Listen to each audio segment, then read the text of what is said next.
শুনতে পেলাম পোস্তা গিয়ে তোমার নাকি মেয়ের বিয়ে। গঙ্গারামকে পাত্র পেলে জানতে চাও সে কেমন ছেলে? মন্দ নয়, সে পাত্র ভালো, রং যদিও বেজায় কালো। তার উপরে মুখের গঠন অনেকটা ঠিক পেঁচার মতন। বিদ্যে বুদ্ধি বলছি মশাই, ধন্যী ছেলের অধ্যবসায়। 19টি বার মেট্রিক এসে ঘায়েল হয়ে থামলে শেষে। বিষয়াশয় গরিব বেজায়, কষ্টে সৃষ্টে দিন চলে যায়। মানুষ তো নয় ভাইগুলো তার, একটা পাগল একটা গোয়ার।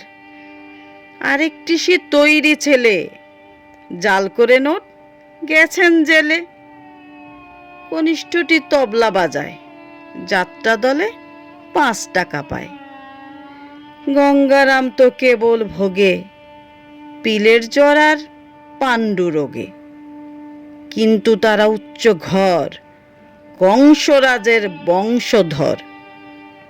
শ্যামলাহিরি বনগ্রামের, কি যেন হয় গঙ্গারামের। যা হোক, এবার পাত্র পেলে এমন কি আর মন্দ ছেলে।